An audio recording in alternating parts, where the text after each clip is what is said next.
Hello students, আমি Nitish sir জ্ঞানজ্যোতি coaching সেন্টারের পক্ষ থেকে তোমাদের প্রত্যেককে জানাই আরও একবার স্বাগত। তো স্টুডেন্টস, আজকে আমি তোমাদের সঙ্গে আলোচনা করব এনইপি 4 ইয়ার আন্ডার গ্র্যাজুয়েট প্রোগ্রামের অধীনস্থ যে সমস্ত ছাত্রছাত্রীরা বাঁকুড়া ইউনিভার্সিটির অধীনস্থ বিভিন্ন কলেজগুলোতে পড়াশোনা করছো তাদের জন্য আমি আজকে আলোচনা করব মেজর হিস্ট্রি নিয়ে। তোমাদের মেজর পেপার 6 হিস্ট্রি নিয়ে কিন্তু আজকের এই ক্লাসটিতে আলোচনা করব, অবশ্যই 4th সেমিস্টারের। তোমাদের হিস্ট্রি আজকে আলোচনার বিষয় আমরা যেটা আলোচনা করব এশিয়ান রেজিম, ঠিক আছে, যেটাকে আমরা বলছি অসিয়া রেজিম সম্পর্কে আজকের এই ক্লাসটি আমি বিস্তারিত আলোচনা করব। ক্লাসটি আলোচনা করার পূর্বে তোমাদেরকে বলে রাখি, যারা বাঁকুড়া ইউনিভার্সিটির অধীনস্থ বিভিন্ন কলেজগুলোতে পড়াশোনা করছো এবং মেজর হিসেবে হিস্ট্রি নিয়েছো, তারা অবশ্যই এখনও চ্যানেলটাকে সাবস্ক্রাইব না করলে অবশ্যই চ্যানেলটাকে সাবস্ক্রাইব করে পাশে থাকা বেল আইকন অল প্রেস করে দাও, যাতে নেক্সট টাইম থেকে কোনো ভিডিও আপলোড করলে তার নোটিফিকেশন তুমি সবার আগে পেতে পারো। এছাড়া তোমরা যারা ভাবছো অনলাইনে আমাদের ক্লাস জয়েন করবা, তারা অবশ্যই যোগাযোগ করতে পারো। আমাদের অফিসিয়াল নাম্বার 7076398606 নাম্বার অথবা 6295916282 নাম্বারে।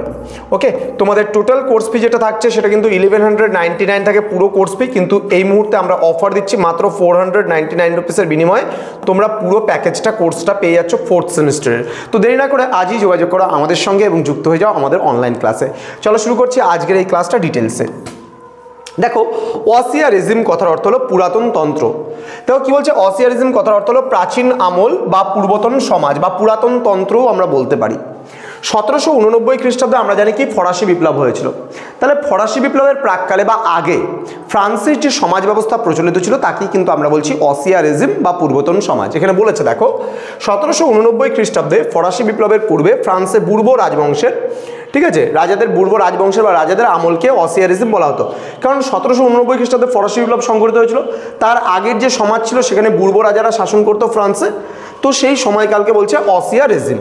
তো বলছে এই সময় রাজনৈতিক অবস্থা ছিল স্বৈরাচারী, সামাজিক অবস্থা ছিল বৈষম্যমূলক এবং অর্থনৈতিক অবস্থা ছিল ত্রুটিপূর্ণ। অর্থাৎ রাজনৈতিক অবস্থা স্বৈরাচারী মানে কি, অত্যাচারী, অর্থাৎ রাজারা যেমনভাবে পারছে শাসন করছে, জনগণের উপর অত্যাচার করছে, যার জন্য এটাকে স্বৈরাচারী বলছে। সামাজিক অবস্থা ছিল বৈষম্যমূলক। কেন বৈষম্যমূলক ছিল? তার কারণ ফরাসি সমাজ ছিল 3টা ভাগে বিভক্ত: প্রথম সম্প্রদায়, দ্বিতীয় সম্প্রদায় এবং তৃতীয় সম্প্রদায়। প্রথম সম্প্রদায় ছিল যাজকরা, দ্বিতীয় সম্প্রদায় ছিল অভিজাতরা এবং তৃতীয় সম্প্রদায় ছিল সাধারণ মানুষেরা। প্রথম এবং দ্বিতীয় সম্প্রদায়কে কোনো রকম ট্যাক্স বা কর প্রদান করতে হতো না, কিন্তু তৃতীয় সম্প্রদায়ের মানুষদের সমস্ত রকমের করের বোঝা বহন করতে হতো, যার জন্য এটাকে বলছে বৈষম্যমূলক। সাম্য বা ইকুয়ালিটি কিন্তু ছিল না ফরাসি সমাজে, এই বৈষম্যমূলক সমাজ ব্যবস্থা প্রচলিত ছিল। এছাড়া বলছে অর্থনৈতিক অবস্থা ছিল ত্রুটিপূর্ণ। কেন কি? তৃতীয় সম্প্রদায়ের প্রতিনিধি যারা ছিল তাদের কোনো সুযোগ সুবিধাই ছিল না। তাহলে যাজক আর অভিজাত এই দুটো সম্প্রদায়কে বাদ দিলে যারা বেঁচে থাকে, অর্থাৎ ফরাসি সমাজের পুরো ভাগটাই 97% মানুষ, প্রায় কিন্তু 97% মানুষ ছিল তৃতীয় সম্প্রদায়ের প্রতিনিধি বা সাধারণ মানুষ। ফরাসি বিপ্লব এই পুরাতন তন্ত্রের অবসান ঘটিয়েছিল কিন্তু, হ্যাঁ, যখন 1789-এ ফরাসি বিপ্লব হয়েছিল তখন কিন্তু এই সমাজ চলে গিয়েছিল, এই রাজনৈতিক ব্যবস্থা চলে গিয়েছিল, বৈষম্যমূলক অর্থনৈতিক তোমার হচ্ছে সামাজিক অবস্থা, ত্রুটিপূর্ণ অর্থনৈতিক ব্যবস্থা সবের কিন্তু পরিবর্তন হয়েছিল। এবার বলছে অসিয়ারিজমের কিছু বৈশিষ্ট্য রয়েছে। কি করে বুঝবো আমরা অসিয়ারিজম? কি বলছে, প্রথমত রাজতন্ত্রের কথা আমরা বলতে পারি। অর্থাৎ এখানে বলছে অসিয়ারিজম বলতে ফরাসি বিপ্লবের আগে পর্যন্ত ফ্রান্সের রাজনৈতিক ও সামাজিক অবস্থাকে বোঝায়। এই ব্যবস্থাটি 3টি প্রধান বৈশিষ্ট্য দ্বারা চিহ্নিত ছিল। এক ছিল রাজতন্ত্র, যেটাকে আমি প্রথমেই বললাম। রাজতন্ত্র কি ছিল? এটা স্বৈরাচারী ছিল। অর্থাৎ অসিয়ারিজমে রাজা ছিলেন সর্বেসর্বা এবং রাজা ছিলেন অত্যাচারী বা স্বৈরাচারী। তিনি মনে করতেন নিজেকে ঈশ্বরের প্রতিনিধি, তিনি মনে করতেন যে আমি ঈশ্বর প্রেরিত দূত, অর্থাৎ আমি যেটা বলবো সেটাই কিন্তু মানুষে শুনবে। তার ক্ষমতা ছিল নিরঙ্কুশ। নিরঙ্কুশ মানে কি? তিনি যেটা চাইতো সেটাই কিন্তু করতে পারতো। তো বলছে রাজা আইন তৈরি করতেন, বিচার পরিচালনা করতেন এবং করও কিন্তু আদায় করতেন। তাহলে এতগুলো কাজ কিন্তু রাজা একসঙ্গে করতেন এবং সম্পূর্ণটাই ছিল স্বৈরাচারী এবং বৈষম্যমূলক। নেক্সট বলছে সামন্ততন্ত্র, এটাও কিন্তু একটা অসিয়ারিজমের বৈশিষ্ট্য। বলছে অসিয়ারিজমের সমাজ ছিল 3টি শ্রেণীতে বিভক্ত: যাজক, অভিজাত এবং সাধারণ মানুষ। আমি প্রথমেই বললাম যাজকরা ছিল প্রথম সম্প্রদায়ভুক্ত, অভিজাতরা ছিল দ্বিতীয় সম্প্রদায়ভুক্ত এবং সাধারণ মানুষ ছিল তৃতীয় সম্প্রদায়ভুক্ত। বলছে যাজক এবং অভিজাতরা ছিলেন সুবিধাভোগী শ্রেণী, ঠিক আছে, সুবিধা যত সমাজের সুযোগ সুবিধা সব এটাই ভোগ করত। তাদের কোনো কর দিতে হতো না, আমি প্রথমেই বললাম, এবং তারা বিশেষ সুযোগ সুবিধা ভোগ করতেন। সাধারণ মানুষ ছিলেন সংখ্যাগরিষ্ঠ এবং তাদের ওপর করের বোঝা ছিল সবচেয়ে বেশি। সংখ্যাগরিষ্ঠ মানে সংখ্যার দিক থেকে বেশি ছিল এবং তাদেরকে বিরাট অঙ্কের কিন্তু তাদেরকে কর বহন করতে হতো এবং প্রচুর পরিমাণে তাদেরকে কর দিতে হতো। এমনকি লবণের ওপরেও কিন্তু কর তারা ছাড় পেত না, বেগার শ্রম কর ভিত্তিতে হতো, লবণের ওপর যে কর নিত তাকে গ্যাবেল বলা হতো। আমি কর ব্যবস্থা সম্পর্কেও পড়াবো তোমাদেরকে, ধাপে ধাপে প্রত্যেকটা বিষয়ই পড়াবো। তোমরা অবশ্যই আমাদের ইউটিউব চ্যানেলে চোখ রাখো এবং যারা এখনও চ্যানেলটিকে সাবস্ক্রাইব করোনি সাবস্ক্রাইব করো, আর বন্ধুদের সঙ্গে অবশ্যই ভিডিওটি কিন্তু শেয়ার করে দাও। দেখো আমাদের চ্যানেলে প্রতিনিয়ত ভিডিওগুলো দেওয়া হচ্ছে এবং ইতিমধ্যে কিন্তু 50+ স্টুডেন্টস আমাদের সেন্টারে কিন্তু অ্যাডমিশন নিয়ে নিয়েছে। তোমাদের আমরা সবেমাত্র এই বছর থেকে নতুন শুরু করেছি তোমাদের বাঁকুড়া ইউনিভার্সিটির অধীনস্থ বিভিন্ন ক্লাসগুলো। আমাদের বিভিন্ন স্যার ম্যামরা দেখবে রেগুলারলি তোমাদের ক্লাস নিচ্ছেন, তো অবশ্যই ক্লাসগুলো পেতে কিন্তু আমাদের চ্যানেলটিকে ফলো করে রাখো। ওকে, দেখো নেক্সট বলছে অর্থনৈতিক বৈষম্য। এবার অর্থনৈতিক বৈষম্যের মধ্যে আমরা কি পাচ্ছি? অসিয়ারিজম এ অর্থনৈতিক বৈষম্য ছিল প্রকট। যাজক এবং অভিযাত্রা ছিলেন ধনী এবং তাদের হাতে ছিল অধিকাংশ জমি এবং সম্পদ। সাধারণ মানুষ ছিলেন দরিদ্র এবং তাদের জীবনযাত্রার মান ছিল খুবই নিম্নমানের।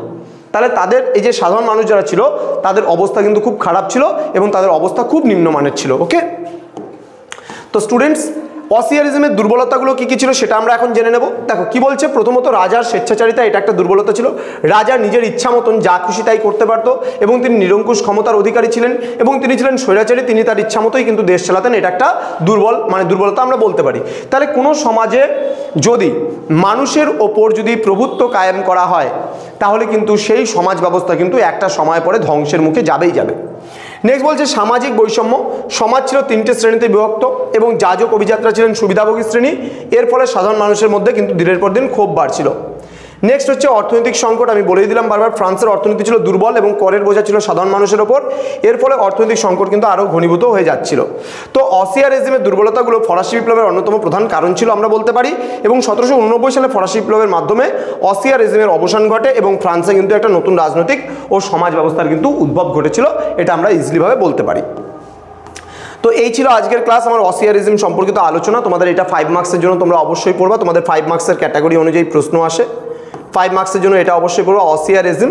তো স্টুডেন্টস তোমাদের সঙ্গে আলোচনা করবো খুব তাড়াতাড়ি পরবর্তী একটা টপিক, আগামী কাল পরশু নিয়ে আবার তোমাদের নতুন একটা টপিক নিয়ে আলোচনা করব। আমাদের নমিতা ম্যাডাম এবং আমি তোমাদেরকে এই বাঁকুড়া ইউনিভার্সিটির অধীনস্থ বিভিন্ন পেপারগুলো কভার আপ করাচ্ছি।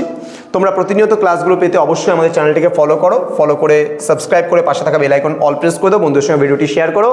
তো স্টুডেন্টস তোমাদের বলে রাখি, যারা অনলাইনে ভাবছো অ্যাডমিশন নেবে, সময় নষ্ট করো না, কারণ পরীক্ষা কিন্তু দেখতে দেখতে চলে আসবে।